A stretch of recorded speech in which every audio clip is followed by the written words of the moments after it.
मुलांच्या आणि तरुणांच्या सर्जनशीलतेला चालना देण्याचं काम खुला आसमान हे मुक्त व्यासपीठ गेली काही वर्ष अथकपणे करत आहे. चित्रकला ही एक वैश्विक भाषा आहे हे आपण सर्वजण जाणतो. अशा या रंगांच्या सुंदर दुनियेतून जाणीवा आणि कल्पनाशक्ती साकार करण्यासाठी खुला आसमान व्हिडिओजच्या माध्यमातून नवनवीन कल्पना आपल्यासमोर आणत आहे. आज आपण नृत्य या विषयाबद्दल माहिती करून घेणार आहोत. नृत्य म्हणजे काय? नृत्य म्हणजे शरीरातील विविध अवयवांच्या हालचालीतून मनातले भाव प्रगट करणे. नृत्य हे संगीताचं एक अंग आहे. संगीताची दुसरी दोन अंग म्हणजे गायन आणि वादन.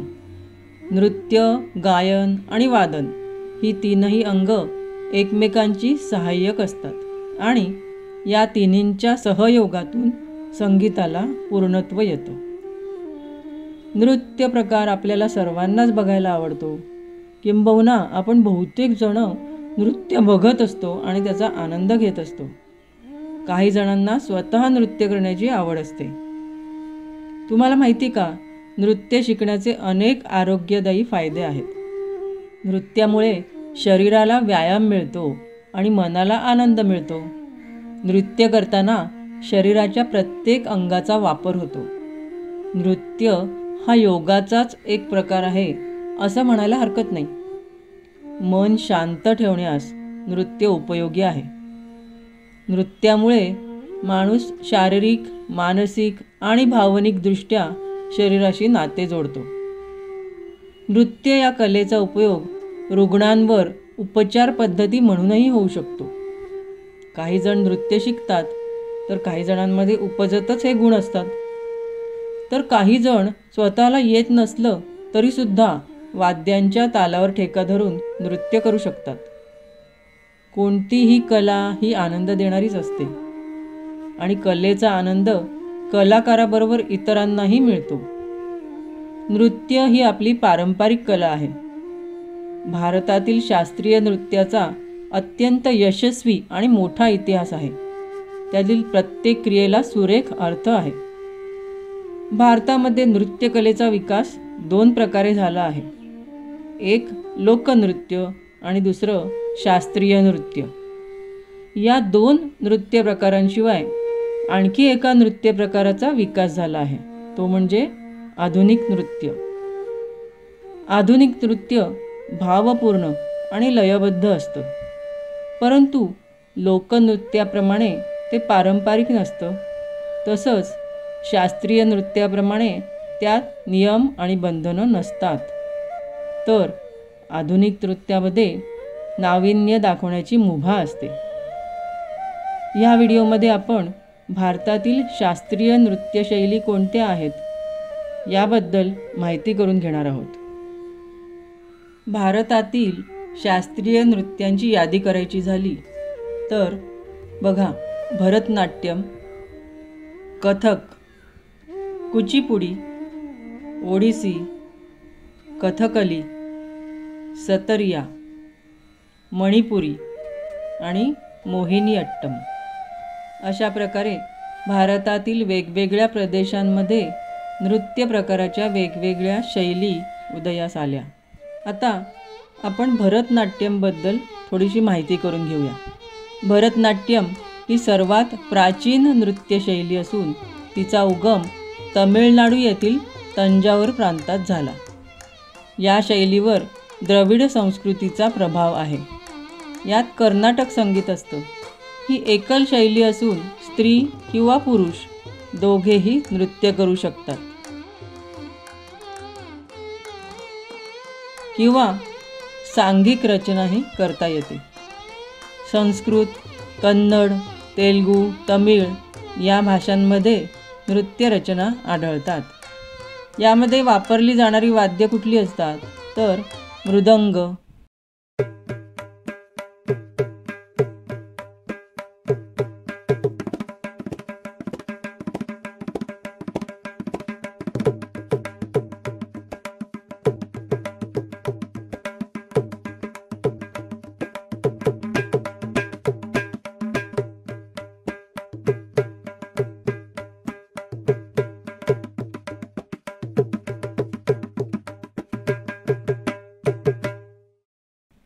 घटम.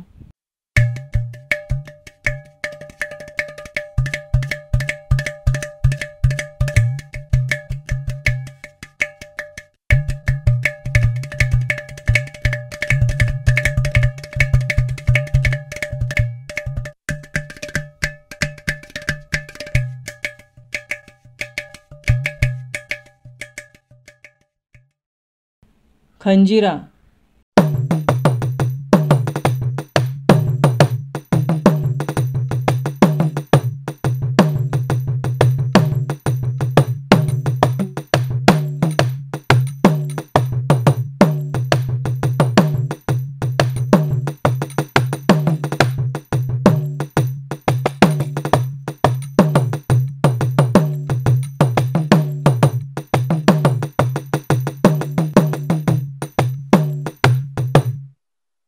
मोरसिंग.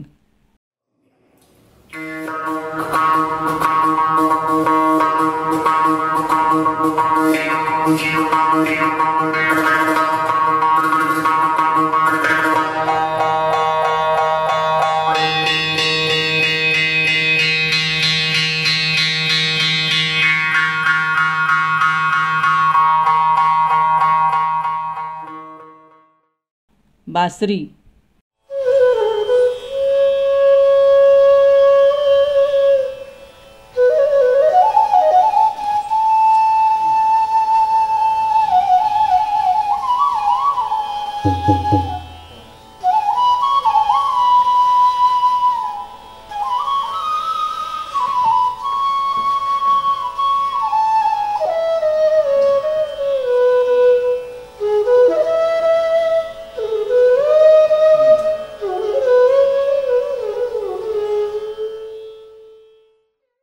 व्हायोलिन.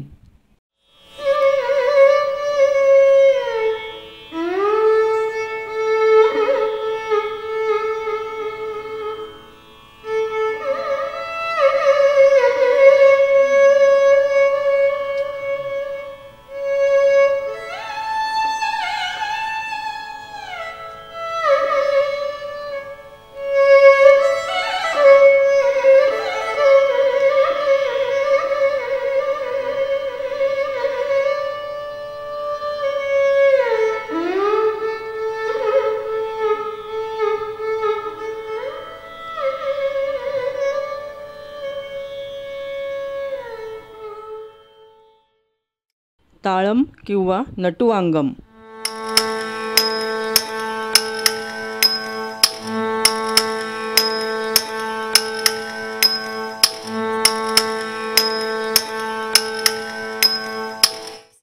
आणि वीणा.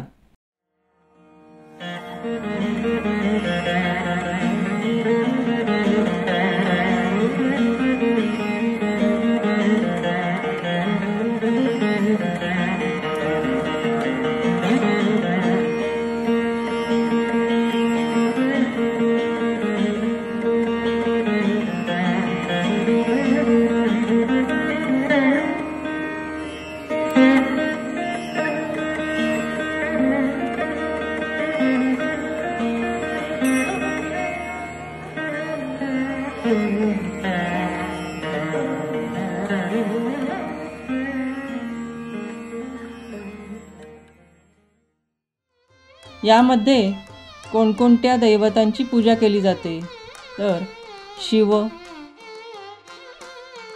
विष्णू, कृष्ण, मुरुगन, गणेश आणि देवीची पूजा केली जाते. याचे ग्रंथ कोणते आहेत तर नाट्यशास्त्र आणि अभिनय दर्पण. यामध्ये विविध रचना केल्या जातात. या रचना कोणत्या आहेत? पुष्पांजली,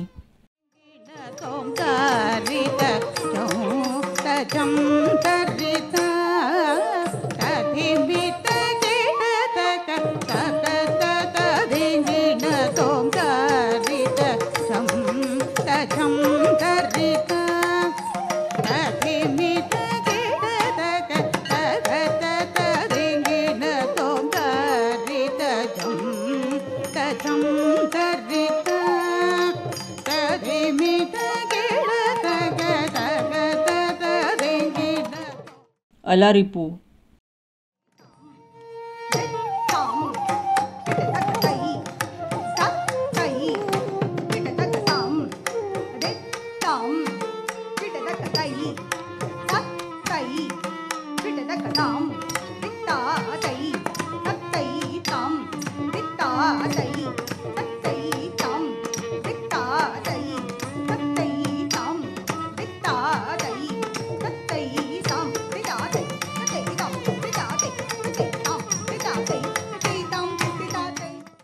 जतिस्वरम,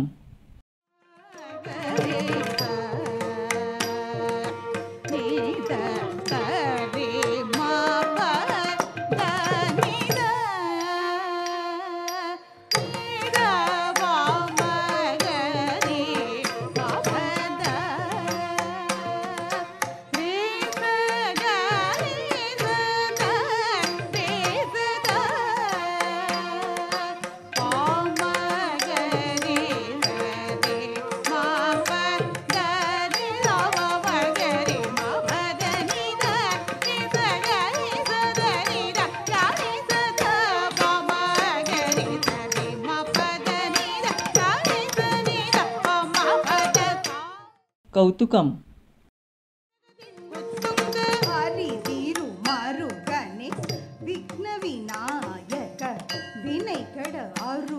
गणपति जय जय हरि तिरे मरुगने विघ्न विनायक विनयकिड अरुळिय गणपति जय जय हरि तिरे मरुगने विघ्न विनायक विनयकिड अरुळिय गणपति जय जय हे किट उदर गणो हे किट उदर गणो जय जय दे किट उदर गणो हे किट उदर गणो जय जय शब्दम, कामाक्षी कमला मनोहरी त्रिपुर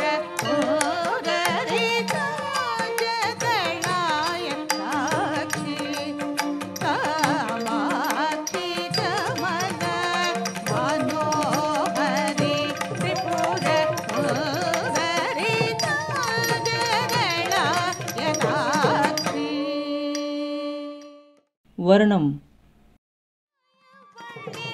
ஞாஜமா அமுதிட குண்டருள் புரிந்தாய் நானினை அமுதனமே கோமயவள்ளி ஞாஜமா அமுதிட குண்டருள் புரிந்தாய் நானினை அமுதனமே கோமயவள்ளி ஞாஜமா அமுதிட குண்டருள் புரிந்தாய் நானினை அமுதனமே கோமயவள்ளி நாகமா அங்கிட குண்டருள் புரிந்தாய் நானினை அமுதனமே கோமயவள்ளி நாகமா அங்கிட குண்டருள் புரிந்தாய் நானினை அமுதனமே உமையவள்ளி நாகமா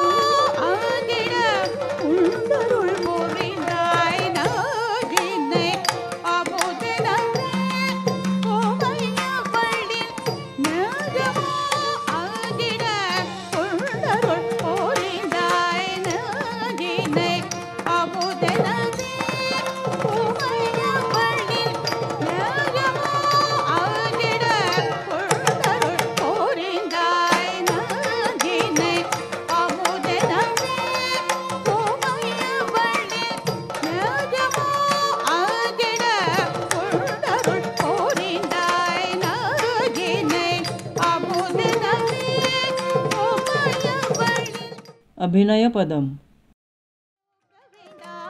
காய்ச்சின பாலு தரேன் கற்கண்ட தீனி தரேன் கனிரை வெண்ணி தரேன் வேலிலே போக வேண்டாம் மாடு மேய்க்கும் கண்ணே நீ போக வேண்டாம் சொன்னேன்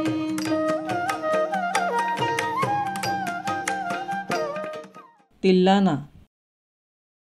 करी रामनाथ पुरबाल कुडौ मुत्तुरामनि मगराजेंद्र विपुनि अभिरामरय मुग रत्योचुमि वारहिराज राजेश्वरि शङ्करित तकिट निरिधनि नगरि मितकजं गमदग तकिट चं तकजो जो मागरि तकिटजो निरमदग रिगमगरि सानिद तकिंगिन तुं तानुं दनत दिरना आदिरतानि ओं दिरन देते तानुं दनत दिरना. आणि मंगलम. महादेव शंभो शंभो.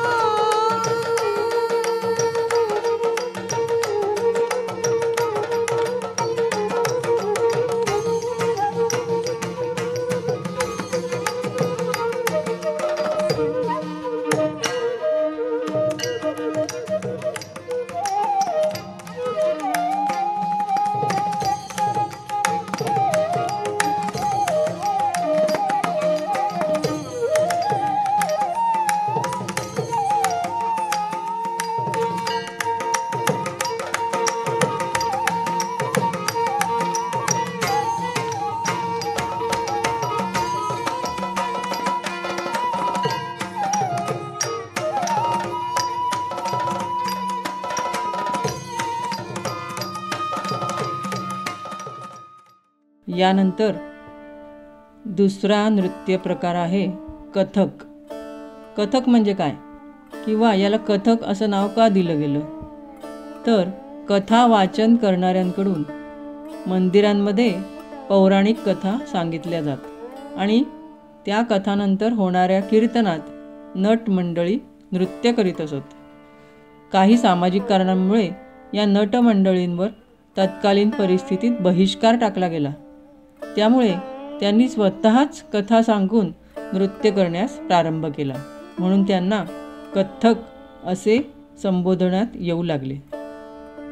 आचार्यांच्या मार्गदर्शनाखाली या नट मंडळींनी नृत्याची शास्त्रीय पद्धती आणि परिभाषा आत्मसात केली आणि नृत्यप्रधान अंगाने त्यांनी कृष्णाच्या लीलांचं सादरीकरण करण्यास सुरुवात केली.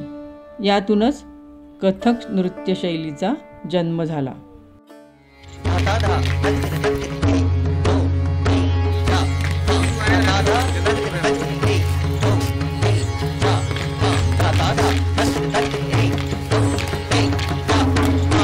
तनन तदीन तनन दियन रे दे दे दे तदीन तनन तदीन तनन दियन रे दे दे दे तदीन तनन तदीन तनन दियन रे दे दे.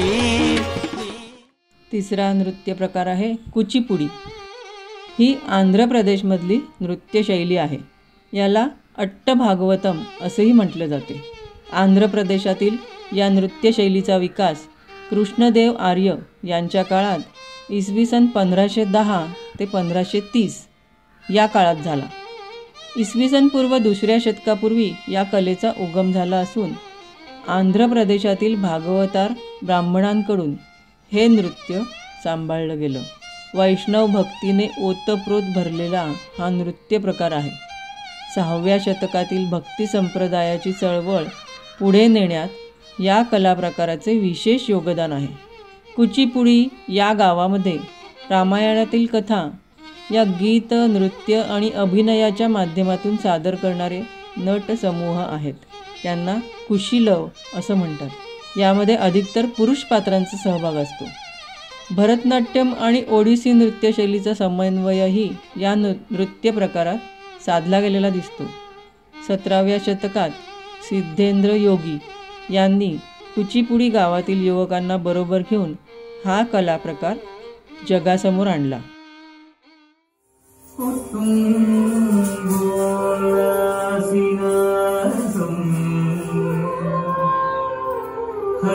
हरिमणि मुकुर प्रोल सद्दपाली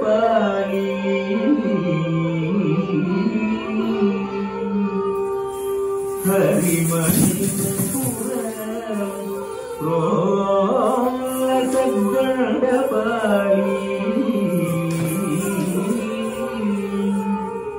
व्यारोल कन्नपाशांकित मकरमणि कुंडल द्वंद्वतीघ्रं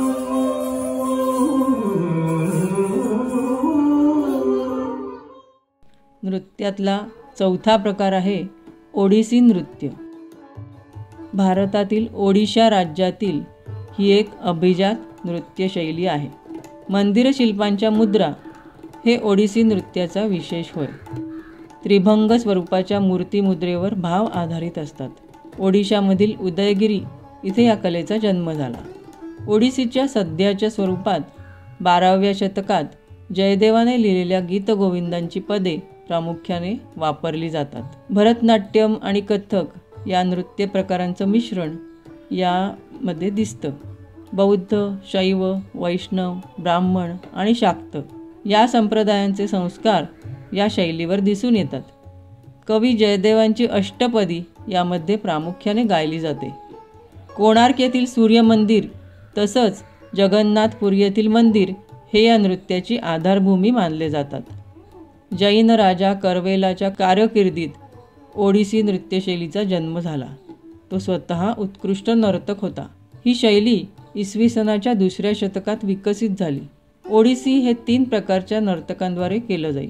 महारी म्हणजे जगन्नाथ मंदिरातील दासी, गोटीपुवा म्हणजेच स्त्री रूपधारी कुमार मुले आणि नर्तकी राजदरबारातील सेवेकरी नर्तकी.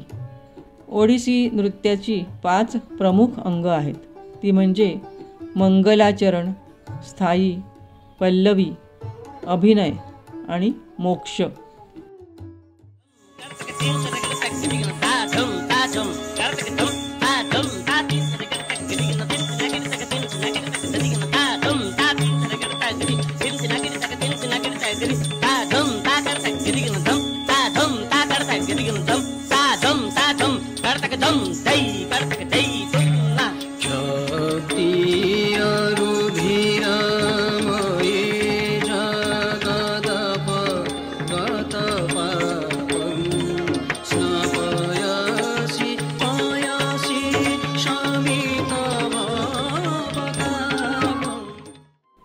यानंतर 5वा नृत्य प्रकार आहे कथकली. कथकली नृत्य ही केरळची वैशिष्ट्यपूर्ण शैली आहे आणि या शैलीवर आर्य आणि द्रविड संस्कृतीचा प्रभाव दिसून येतो. यामध्ये कर्नाटक सोपनम संगीत वापरलं जातं. ही एक समूह शैली आहे आणि फक्त पुरुष कलाकार यामध्ये नृत्य करतात. याची भाषा आहे मल्याळम आणि संस्कृत.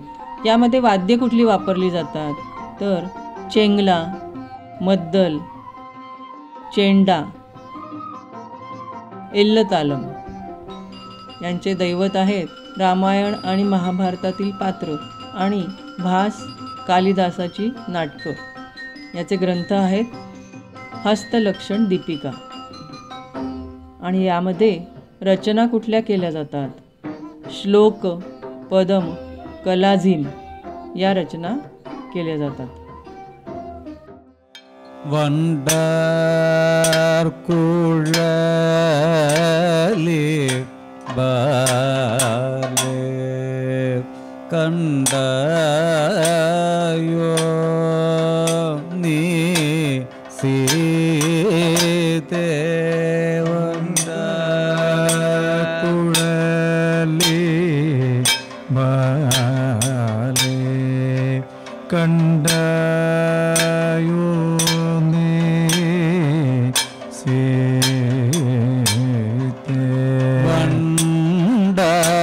कुळली बाले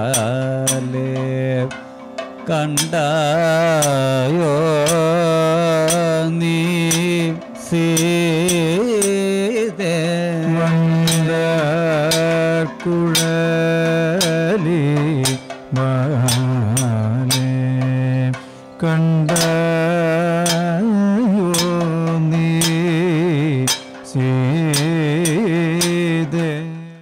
पुढचा प्रकार आहे सत्रिया. भारतातील आसाम राज्याचे हे शास्त्रीय नृत्य आहे. 15 नोव्हेंबर 2000 रोजी संगीत नाटक अकादमीने सत्रिया नृत्याला भारतीय शास्त्रीय नृत्य म्हणून मान्यता दिली. म्हणजे हा नृत्य प्रकार अगदी नवीन आहे. आसाममधील श्रेष्ठ संत कवी आणि महापुरुषिया या वैष्णव पंथाचे संस्थापक शंकरदेव यांनी वैष्णव धर्माच्या प्रसारासाठी एक शक्तिशाली माध्यम म्हणून 15व्या शतकामध्ये सत्रिया नृत्याची सुरुवात केली. आसाममधील तत्कालीन लोकांमध्ये समाज परिवर्तनासाठी त्यांनी तेथील मूलतः कृष्ण केंद्रित वैष्णव मठामध्ये असलेली ही नृत्य, नाटकं आणि संगीत यांची रचना प्रसिद्ध करून कला आणि भक्ती यांचा मिलाफ साधला. यासाठी आसामी लोकांच्या दैनंदिन जीवनातील मैथिली, आसामी, हिंदी आणि ब्रज या भाषांमध्ये आसामी नाटकांची रचना केली. आसाममध्ये वैष्णव मठांना सत्र ही संज्ञा आहे. त्यावरून या नृत्याला सत्रिया नृत्य असं संबोधलं जातं. आसामी नृत्य आणि नाटक यांचा खजिना अनेक वर्षांपासून सत्रांमधून विकसित आणि संरक्षित केला गेलेला होता. कालांतराने हे नृत्य एका विशिष्ट शैलीच्या रूपात विकसित आणि विस्तारित झाले. सत्रिया नृत्यातील एकांकिकांना अंकिया नाट असं म्हटलं जातं, ज्यामध्ये सौंदर्य आणि धार्मिकता एकत्रित करून नृत्य, नृत्य आणि नाट्य यांचं सादरीकरण केलं जातं. हे नृत्य सामान्यतः मठ, मंदिर, समुदायाच्या सभागृहांमध्ये सादर केलं जातं. यामध्ये सादर केल्या जाणाऱ्या कथांमध्ये मुख्यतः भगवान कृष्ण, विष्णू अवतार, राम सीता हे विषय आणि रामायण, महाभारत यासारख्या महाकाव्यांचा संदर्भ असतो. संत कवी शंकरदेव, त्यांचे शिष्य माधवदेव आणि अन्य अनुयायी यांनी नाटकांचा एक अनिवार्य भाग म्हणून सत्रिया नृत्याचा समावेश केला. यामध्ये प्रामुख्याने गायन आणि नृत्य यावर भर असून कथन आणि संवाद यांचं प्रमाण अत्यल्प असतं. यात उपयोगात आणल्या जाणाऱ्या नाटकांमध्ये प्रामुख्याने शंकरदेवांच्या कालिया दमन, केली गोपाल, रुक्मिणी हरण, पारिजात हरण, रामविजय, तर माधवदेवांच्या अर्जुन भंजन, चोरधरा, पिंपरा गुचवा, भूमी लुतिवा, रसझुमुरा, भूसाना हरण आणि कोटोरा खेलोवा या नाटकांचा समावेश होतो.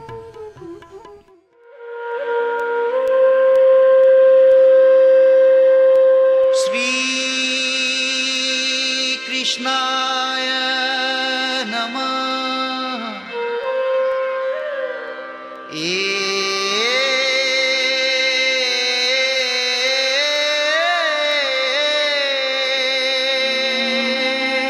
श्री कृष्णाय वासुदेवाय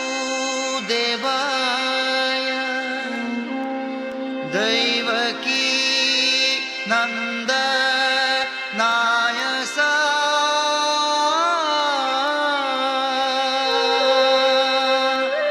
नंद गोप कुमाराय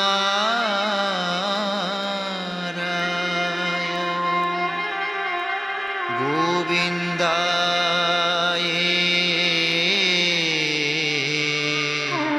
नमो नमः.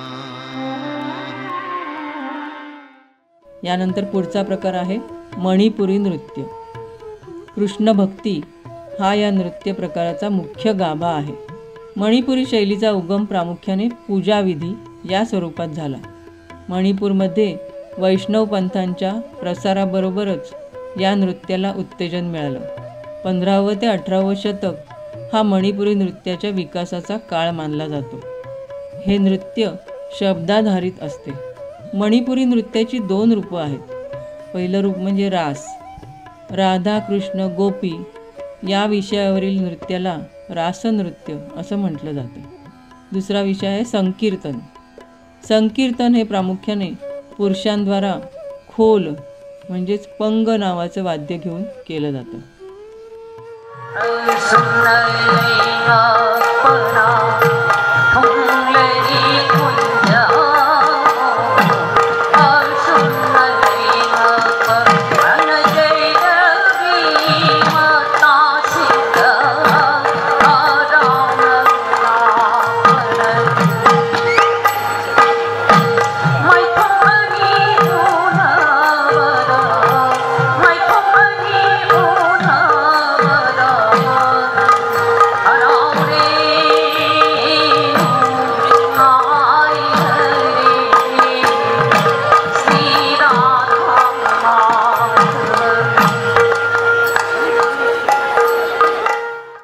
आता एकच प्रकार राहिला, तो म्हणजे मोहिनी अट्टम. मोहिनी अट्टमचे मूळ हे सगळ्या शास्त्रीय नृत्यकलेप्रमाणे नाट्यशास्त्रात आहे. नाट्यशास्त्रानुसार हे नृत्य लास्य पद्धतीचे आहे. हे नृत्य नाजूकपणे प्रीतीचा भाव आणून केलं जातं. मोहिनी अट्टम हे पारंपरिकरित्या स्त्रियांनी साकारलेले एकांकी नृत्य आहे. यासाठी गहन प्रशिक्षण दिले जाते किंवा गहन प्रशिक्षण घेतले जाते. या नृत्याला सहसा कर्नाटकी शास्त्रीय पद्धतीची साथ असते. संगीत आणि नृत्याद्वारे अभिनय केला जातो. संगीतातील गायन स्वतः नर्तिका किंवा स्वतंत्र गायकांद्वारे होते. ही गीते मनी प्रवाळा या मल्याळम आणि संस्कृत भाषेच्या मिश्र बोलीतून असते. मोहिनी अट्टमचा सर्वात प्रथम अधिकृत उल्लेख 16व्या शतकातील व्यवहारमाला या ग्रंथात आढळला आहे. पण नृत्यकलेचं मूळ हे खूप जुनं असण्याची शक्यता आहे. 18व्या शतकात या नृत्यकलेची पद्धतशीरपणे रचना झाली. ब्रिटिश काळात या नृत्यकलेकडे देवदासी वेश्या व्यवसाय पद्धती म्हणून उपहासाने पाहिले जात असे. 1931 ते 1938 या काळात विविध कायदे आणून यावर बंदी घातली गेली होती. बंदी विरोधात आंदोलन झाल्यावर ही बंदी अंशतः मागे घेण्यात आली. सामाजिक आणि राजकीय संघर्षामुळे तसेच केरळमधील लोकांच्या कुतूहलामुळे मोहिनी अट्टमचे पुनरुज्जीवन झाले. यात कवी वल्लरनाथ नारायण मेनन यांचं मोठं योगदान आहे. महालक्ष्मी नमो